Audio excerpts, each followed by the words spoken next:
If you would, open up to Acts chapter 17.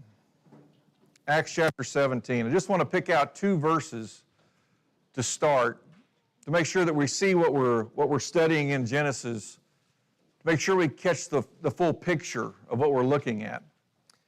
Acts chapter 17, I want you to look down at verse 24. And this is Paul speaking at the Areopagus in Athens, Greece, speaking to a bunch of Gentiles.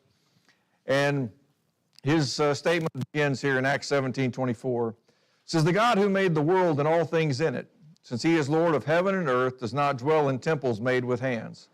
He says, we're talking about a God who made the world. He says he created it all. Verse 25, "Nor is he served by human hands as though he needed anything, since he himself gives to all people life and breath and all things." He's not someone who stands in need. He says it's all his. He says he's the one who actually gives to all people life and breath and every good thing. Verse 26, "And he made from one man every nation of mankind to live on all the face of the earth, having determined their appointed times and the boundaries of their habitation, that they would seek God if perhaps they might grope for him and find him, though he is not far from each one of us." And so Paul's point in terms of saying, God is not far from each one of us, but here's the real point of why we wanted to be here. Notice the statement in verse 26. He made from one man every what? Every nation of mankind to live on all the face of the earth. So I hope you realize in what we're studying back in the book of Genesis that whenever last week we talked about Adam and Seth and Enosh and Kenan and Mahalalel and Jared and Enoch and Methuselah and Lamech and Noah, this is your family tree. These are the people that you descended from. The stories that we're reading in Genesis are family stories of every single one of us here and every single one who is alive on this earth. So don't think these stories are just about people who lived a long, long time ago. Realize these are your family stories. So come back to Genesis chapter 6. Genesis chapter 6. Someone may say, well, you sure it's not talking about Noah? It's talking about when God made it all. So that goes back to Abraham, back to Adam. It will go back to Abraham here shortly, but anyway. Genesis chapter 6 opens this way. He says, "Now it came about when men began to multiply on the face of the land, and daughters were born to them, that the sons of God saw that the daughters of men were beautiful, and they took wives for themselves whomever they chose." If you think about where we've been through chapter 5 and the last half of chapter 4, At the end of chapter 4, it started talking about Cain and his descendants all the way down to Lamech. And as it talked down through those 8 generations, then all of a sudden in chapter 5, it starts with Seth and goes all the way down through Noah. So you have the sons of men, or the sons of God being the descendants of Seth, and the sons of men, or the daughters, he says, I'll get it right here in a second, the daughters of men being the descendants of Cain. Now, I'll go ahead and tell you, people do a lot of crazy, wacko things with these 2 verses. If you look through probably about 31 of the most popular, most well-used English translations, 29 of them say the same thing. There's 2 of them that just jump off a cliff, and they make statements like this.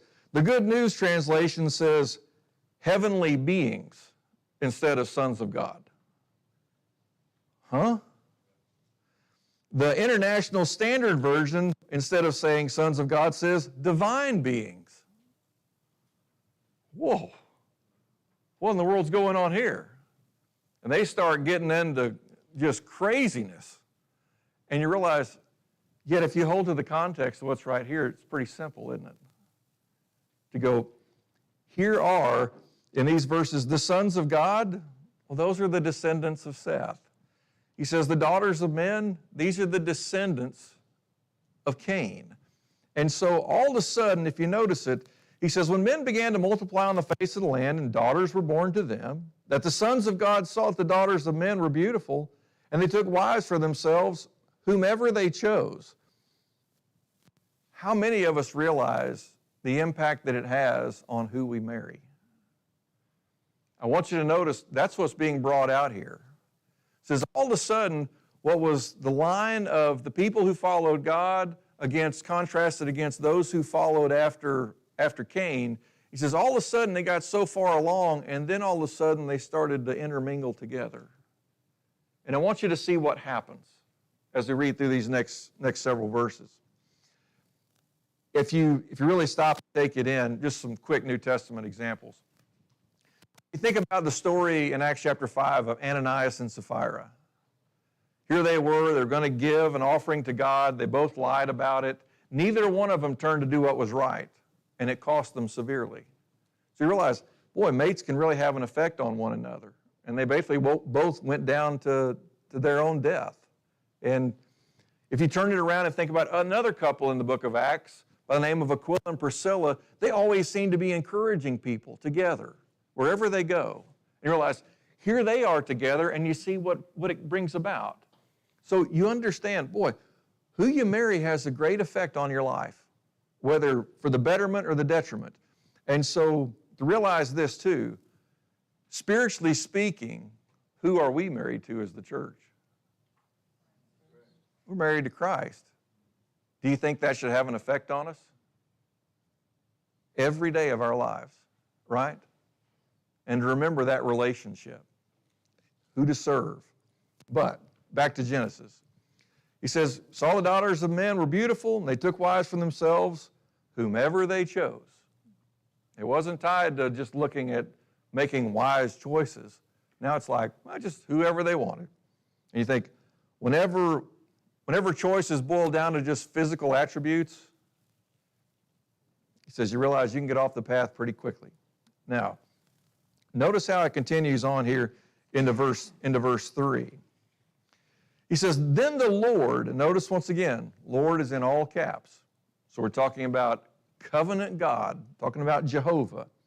He says, my spirit shall not strive with man forever, because he also is flesh. Nevertheless, his days shall be 120 years. What is the Lord starting to declare? He says, my spirit is not going to dwell. He says, it's not going to strive with man forever. And then notice, why is God going to pull back his spirit? What direction is man going? He's going according to his flesh. I want you to notice, spirit and flesh being put in opposition. You almost feel like you're reading Romans chapter 8. Here's the other aspect of this. It says, nevertheless, his days shall be 120 years. Now you go, well, what are we talking about here? Is this that all of a sudden God's going to put a cap on people? They can only live to 120 years old now? Well, that's not it at all. Because once we get beyond Noah and go all the way down to Abram, do you know every single one of those men are going to live well beyond 120 years? So it's not talking about a cap on age at that point in time, or even for several hundred years after this. So what are we really dealing with? Yeah, this is the countdown. There's going to be a destruction. And of course, we know this is the flood. And going, whenever the Lord makes this declaration, how many years are there left until the flood? 120. Now, we think in those terms to go, well, if somebody told me something's going to happen in 120 years, I'm like, okay, I'll be gone by then. What about them?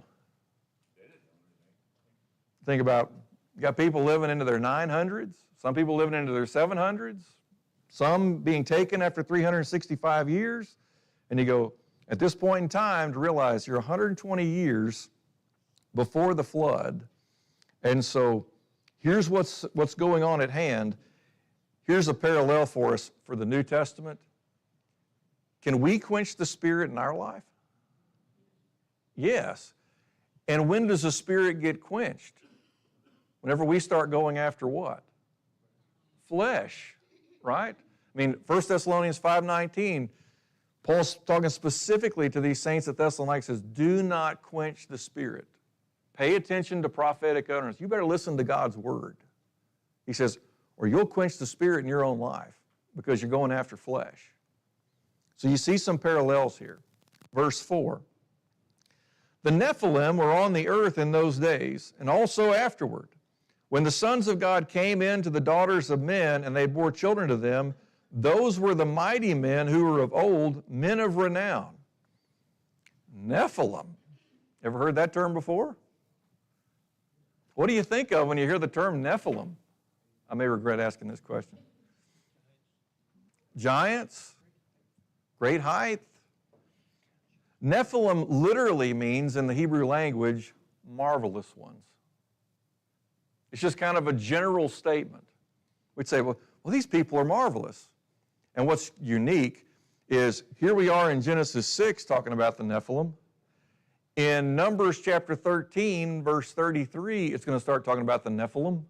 And you're going, huh? It's because it's just a general statement. They're marvelous people, for whatever reason. Whether it be because of being so tall, or whether it becomes because of some skill, it doesn't really give you anything beyond that. And so be careful with it. So you realize, it's like saying, that person's handsome or beautiful. Well, that doesn't mean they're exactly the same. And you realize, here are the Nephilim, they're marvelous ones. Kind of funny, nowadays they have comic strips, and what do they call them?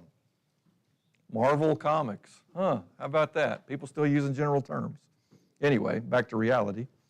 Then, if you notice at the end of verse 4, he says, those were the mighty men who were of old, men of renown. He says, and they were well known in the days and times of Noah and Enoch and going back. Verse 5.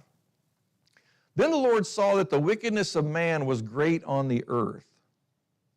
He says, and that every intent of the thoughts of his heart was only evil continually. Now think about that statement. He says, then the Lord, and it uses that covenant God name again. Lord saw that the wickedness of man was great on the earth. And it's as if God already knows. We would say, the wickedness of man was great on the earth. I wonder how great it was. I wonder how bad it really got. And then it gives you the rest of the verse and really digest these words. Every intention of the thoughts of his heart was only evil continually. They didn't even accidentally have a good thought.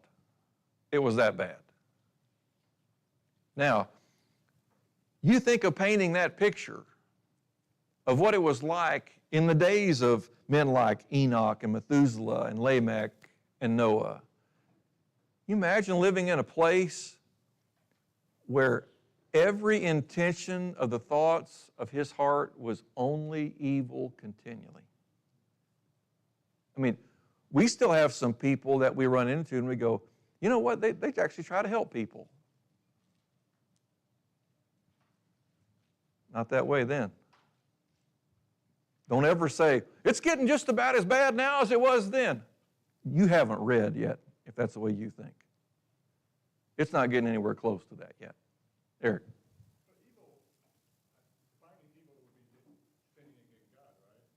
Anything that goes in the opposite direction of God, for sure. Now, notice what happens within the heart of God. Verse 6. The Lord, still using covenant God, was sorry that he had made man on the earth, and he was grieved in his heart. Now, I want you to think a little bit. We looked at it earlier in Genesis 5 when it brought up Lamech. And it talked about how wicked he was. Remember, he killed a man, he killed a boy, he threatened his wives. And you go, if any man threatens his wife, it is not out of what is good and righteous. That is evil. And to go, Lamech is the poster child for this kind of stuff. And to think of, he wasn't the only one. And it turns the heart of God to the point where he says, the Lord was sorry that he had made man on the earth. When you think about sorry, some translations use the term repented. Yeah, I think it's repented or regret. Or regret. You think about the idea is changing mind and purpose is really the idea. Because it's not as if God didn't know this was going to happen. Don't think that. But now all of a sudden there's going to be a changing of purpose of what he's about to do. It's going to tell us what that change of purpose is. Then, if you look at the next aspect of going, and he was grieved in his heart. You think about grief. Other translations say angered, angry in his heart, and grieved. I want you to kind of think about this for a minute. Typically, people are sorry whenever they see that things have turned out bad for themselves or for others. Typically, people grieve whenever something doesn't go as planned, right? An illustration of this is something I read about many years ago. Student, she was going to graduate from high school. Parents wanted to give her a gift, and they decided they'd give her a plane ticket to go over to Europe. They bought her the plane ticket. The airplane went down, crashed. Every person on board died. They were sorry they bought her that ticket. They were grieved that they bought her that ticket. It did not go the way they had planned. It did not turn out the way that the family had hoped. Maybe we make this a little bit more real for us. Young married couple, they want to have children. Have a son, have a daughter.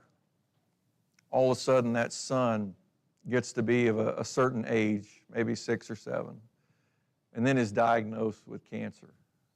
And the child will die because of this. And all of a sudden, here are parents who eagerly wanted a child. And now, because things have turned out so bad, and they see the effect that it has on their mate, they see what it's doing to the child, they go, they're grieved. This is not our plan. We had plans for this child to grow strong, to graduate from high school, to move on and have a family of their own. And you realize it can turn, grief can get to the point where he goes, man, I'm sorry this happened. Why did it turn out this way? And to think in terms of even getting to the point of greed, this did not go as we planned. Now, we see that on the human side. Be careful. Don't think about God in the same way. Because didn't God already know that this is the way it was going to go? Didn't He already know? And you'll see this as we go through these next few chapters. God already knew this was coming, and you'll see the things that He planned for it so that this ark thing was going to work perfectly. And there are things that He's going to change after the ark that you go, it's because this was part of a plan, even from the beginning. Chuck?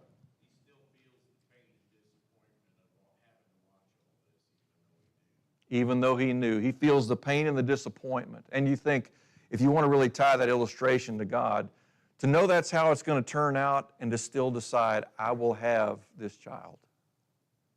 I will love this child. I will continue to walk this path with this child. Now, you see what's here. The Lord was sorry that He had made man on the earth, and He was grieved in His heart. Remember talking about this idea of being sorry? There's got to be a different plan. Well, this is the different plan. Look at verse 7. The Lord said, and notice once again, covenant God, said, I will blot out man whom I have created from the face of the land, from man to animals to creeping things and to birds of the sky, for I'm sorry that I have made them. He says, this is what's going to happen. He says, I'm going to blot out man whom I have created. And this is that Hebrew word, bara. I created them from nothing. He says, from the face of the land, from man to animals to creeping things to birds of the sky, He says, for I'm sorry that I have made them. There's that asa word, formed, shaped. Why did He have to blot out the birds? Well, you'll find out here in a minute. Notice how it goes here. In verse 7, what's missing? Fish. I just want you to notice, fish get left out. Here's a little side note for you. If you ask some questions of science, there are far more species in the ocean than there are on the land when it comes to fish versus animals. And by the way, about 95% of the ocean is yet to be explored. That should tell you a little something. Wonder how come it's so far ahead. Here's an answer for you. Notice how it continues. Verse 8. He says, verse 7, I'm going to blot out. Well, what's the contrast? Verse 8. But Noah found favor in the eyes of the Lord. Noah finds favor. Anybody else find favor? Not that's written here. At the same time, he says he found favor in the eyes of the Lord. Sometimes people want to look at that and go, well, God's being partial to Noah. What about these other people? Well, God's not being partial. You'll find out why Noah finds favor in the very next verse. Verse 9. These are the records of the generations of Noah.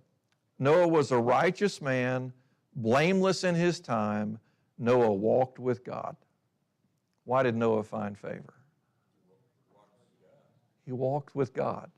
If you look through all of the Old Testament, there's 3 people who are described as walking with God. I'm sure you know all 3 of them. First one is Enoch. The second one is here with Noah. The third, King David, another man who's described as walking with God. And to go, what do you find the similarity with all 3? Where's their heart in this? They're working off of righteousness. Now we know David, we know about his sins. And we're going to find out some sins with Noah as we get after the flood too. But you look at this and go, God didn't find favor with Noah just because he just pulled a name out of a hat. He says he's righteous, and what's the only way to be righteous? By faith. And that means you're going to respond out of obedience. Think about blameless. How are you going to be blameless? By your actions. He says, I'm going to do it God's way. And think about this. Here's Noah living in the midst of a time where how would you describe all the other people on planet Earth? His thought is only evil in his heart continually. I mean, you think of that thought. Every intent of the thoughts of his heart was only evil continually. And Noah walks righteously and blamelessly through the midst of that kind of circumstance. Shouldn't that give us some hope? You might think at times, man, this world we live in is so wicked. If Noah could do it, and he didn't have Christ, are we prepared to do that? Are we empowered to be able to do that? Certainly so. Notice here, it talks about Noah walked with God, verse 10. Noah became the father of 3 sons. Now, when you think about this together, 3 sons, Shem, Ham, and Japheth, they're going to be 100 years old when the flood comes. So you realize it was 120 years earlier in the chapter, and Shem, Ham, and Japheth are 100 years old whenever the flood comes. So there's a period of time, about 20 years, before these boys are even born. So, notice something else here, verse 11. He says, now the earth was corrupt in the sight of God, and the earth was filled with violence. Filled. Go back to our poster child, Lamech. What was he doing? He'd kill somebody if they were a man. He'd kill somebody if they were a boy. And you realize he wasn't the only one. How were people going about life? If they wanted something, what did they do? They became violent.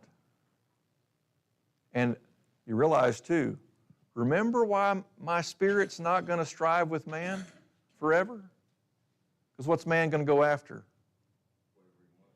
Flesh.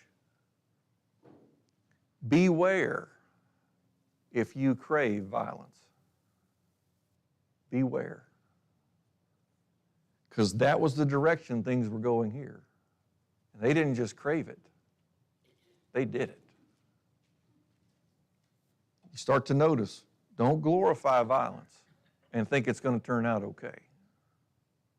Because here were people who lived it, and it sure didn't turn out okay for them.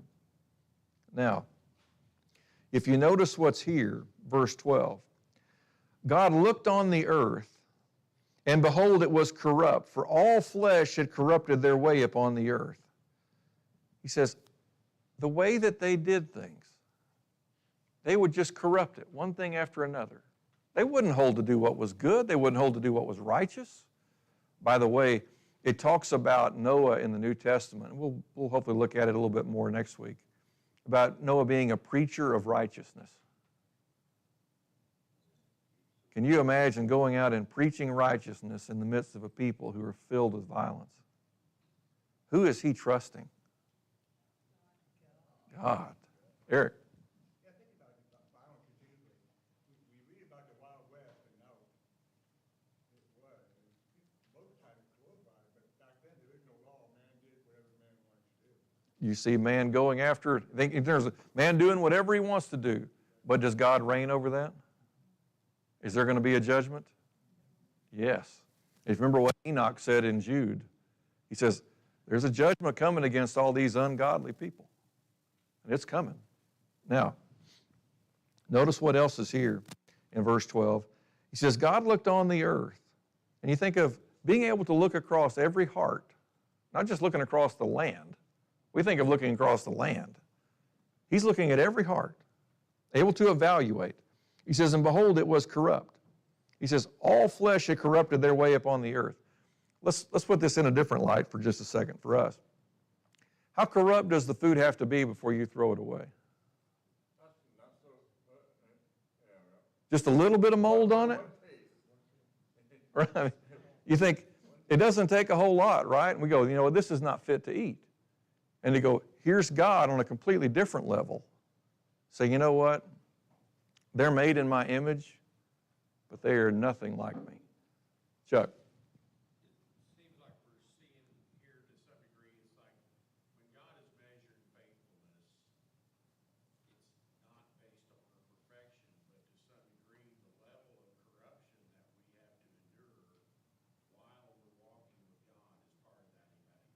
Right. You think about it, here he is walking faithfully in the midst of a corrupt society.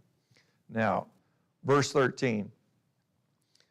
You see the setting that's kind of been laid out. Do you see how it's taken 12 verses to really tell you about the situation of the time? All just to describe how utterly wicked it is. And yet, here's Noah, a blameless, righteous man who walks with God, who even preaches to others. Verse 13. Then God said to Noah, the end of all flesh has come before me, for the earth is filled with violence because of them. And behold, I am about to destroy them with the earth. Why is God going to destroy them? What does it say? Filled with violence. Was God going to tolerate might is right? As long as you have more power, you're just fine. He says, no. He says, here's the judgment. He says, the end of all flesh has come before me. He says, all of it. Remember, who is Noah walking by? God's Spirit. Then he says, the earth is filled with violence because of them. I mean, how far up does the liquid have to be in the cup before you say the cup is full? And he says, this place is filled with violence. Then he says, because of them, he says, and behold, I'm about to destroy them with the earth. He says, I'm going to destroy my creation. I'm not going to stand for this. And by the way, keep this thought in your mind. We're going to need it when we get to chapter 9. When we get to after the flood, you're going to notice some things that God establishes immediately after the flood. And you're going to notice he's going to take care of violence in terms of, he's going to set up a law. And to go, you'll see exactly why then. Notice verse 14. He says, make for yourself an ark of gopher wood. You shall make the ark with rooms, and shall cover it inside and out with pitch. He says gopher wood is a resin wood, is actually literally what the Hebrew word means. And then he says, with gopher wood, and then he flips it around, he says, and cover it inside and out with pitch. And you think, well, man, pitch, we're talking about tarry type of material, and going gopher wood and pitch, you're going, man, okay. And you're thinking, build an ark. Well, okay, what are we talking about here? He says, and make it with rooms. It's not going to be just open floor plan. So it's going to have some rooms. And then you get to verse 15, and he said, this is how you shall make it. The length of the ark, 300 cubits, its breadth, 50 cubits. He says, and its height, 30 cubits. Now, he goes through these things together. As you think about these lengths, realize not everybody's cubit is the same. Now, if you've got a good neighbor next to you, a cubit is the length from your elbow to the tip of your middle finger. My cubit's 19 inches, just in case you're curious. If you probably compare yours to the person next to you, you'll notice it's not the same. They're a little different. They're varied. But who's God talking to? Noah. So whose cubit's it going to be? Noah's. So realize this, whatever lengths you come up with are all going to be estimates. Just know that. I have no idea how we would ever find out how long Noah's cubit was. I don't know that. Most people typically think in terms of a cubit as 18 inches. Just a generality. A long cubit would be 22. I actually had a different phrase for that.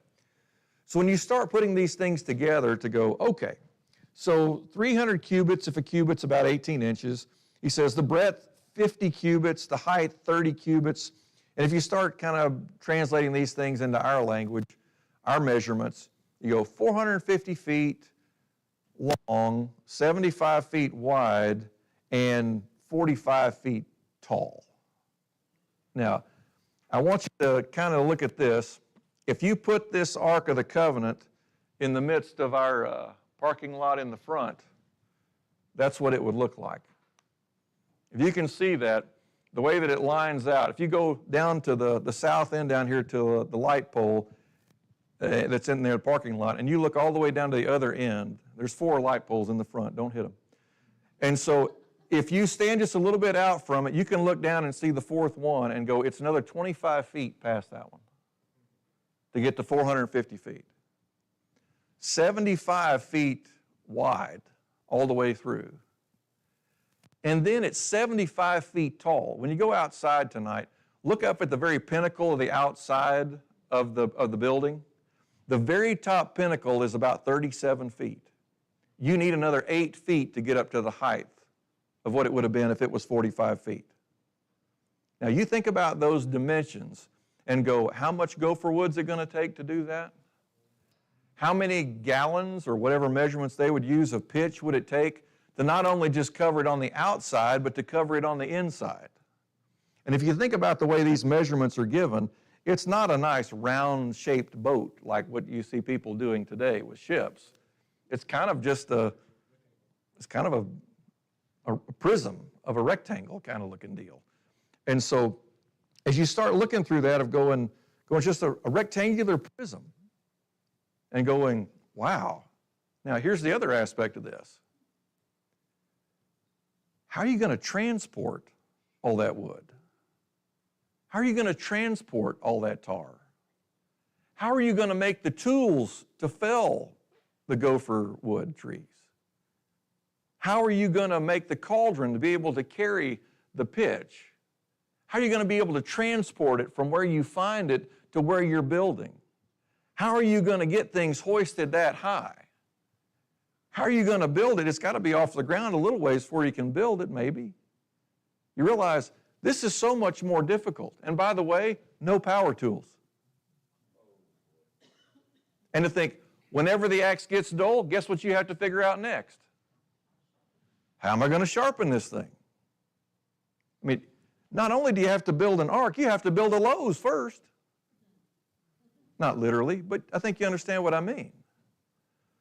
All these things together, doesn't that sound nearly impossible? I mean, it's almost like saying you would have to build a railroad track and a locomotive to be able to get this stuff. Now, I know they didn't use those things, but just understand the gravity of how big this is. You think, whoa. Then, notice how it continues on here, verse 16. He says, you shall make a window for the ark and finish it to a cubit from the top, and set the door of the ark in the side of it. You shall make it with lower, second, and third levels. He says, how many windows is this thing going to have? One. Be careful of the illustrations you see. You'll find apparently illustrators aren't good readers. He says, one window. He says, leave it open a cubit from the top. You mean somebody's thinking of ventilation? How about that? Then he says a lower, second, and third story.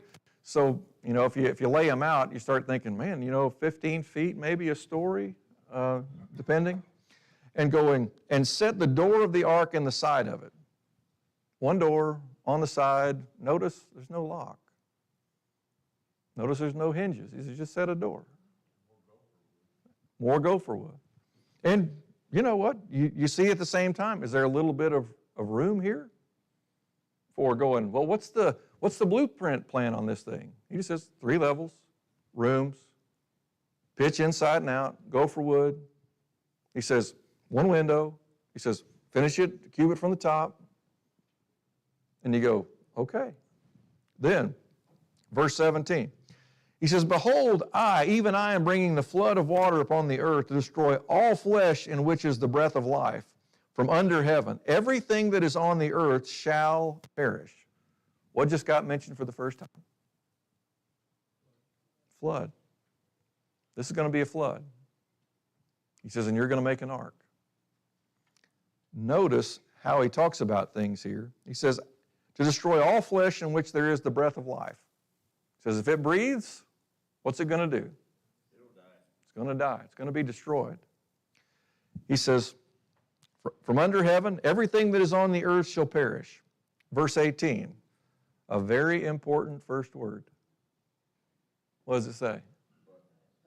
But I will establish my covenant with you. Isn't it interesting? He's been talking about a covenant God all along. I wonder why. let me tell you about my covenant. He says, I will establish my covenant. He says, this is my covenant with you. He says, with you, and you shall enter the ark, you and your sons and your wife and your sons' wives with you. You notice how everything seems to be around being related to Noah? Noah walks with God. He's going to listen to God. He walks by faith. He's righteous. He's blameless. He's going to do it God's way.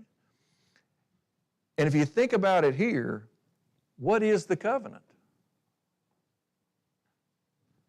Are you going to build it my way? His covenant is only in terms of verses 13 through 17 at this point. He says, that's my covenant. If you want to do it a different way, then guess what? We don't have a covenant. You're stepping outside of my covenant. Is there a parallel here with Jesus? Isn't the new covenant established in Jesus? And if you step outside of that relationship with Jesus to walk by flesh, what are you leaving? The covenant with God. Leaving life, leaving peace, leaving the covenant. He continues on here, verse 19. And of every living thing of all flesh, you shall bring 2 of every kind into the ark to keep them alive with you. They shall be male and female. He says, you shall bring. Isn't that interesting? He says, you shall bring at this point. Pay attention for something different in the next verse. He says, they shall be male and female. By the way, we'll wait till next week to iron this one out. If you think there were only 1 male and 1 female of every kind on that ark, well, you're in for a surprise next week. And so make sure you pay attention. Leave the foreshadowing there, verse 20. He says, of the birds after their kind, and of the animals after their kind, and of every creeping thing of the ground after its kind. Here's the other aspect. 2 of every kind will come to you to keep them alive. Do you like that better? If you were Noah, oh great, they're going to come to me, and then I put them on the ark. Much better. Don't things get better when you walk in covenant with God? They certainly do. It's interesting, in 19 it sounds like you're going to have to be the one to load them up, but in verse 20 it says they're going to come to you. You just take them from there and put them in the ark. Then verse 21, he says, as for you, I haven't forgotten about you, Noah, and your family. He says, take for yourself some of all food which is edible and gather it to yourself, and it shall be for food for you and for them. Do you remember what the diet was? Vegetarian. Remember from Genesis 1? They can eat the vegetation. It says eat the fruits of the trees. He says, you take those things. He says, you go out and you gather. And you gather it for you and for the animals. Oh, guess what the animals still are? They're still vegetarian too. Isn't that a thought? We'll deal with that one too after the flood in Genesis chapter 9, and you'll go, man, he had this all planned out before the beginning. So, you see these things together, and he says, it'll be food for you and for them. Do you find it interesting that God never tells him, now here's how many tons you need to gather? He says, just gather it. Now, verse 22, he comes around to this. After all these things together, you find verse 22. What did Noah think about this covenant? He says, thus Noah did. He says he did it the way that God commanded. He says, according to all that God had commanded him, so he did. Now, I want you to really think about this one. Noah built this ark as if his life depended on it. Because it did. Do we see our relationship with Jesus as if our soul depends on it? Because it does. Now, look over at Hebrews chapter 11, and we'll finish up here, hopefully before the bell rings. Hebrews chapter 11, look at verse 7.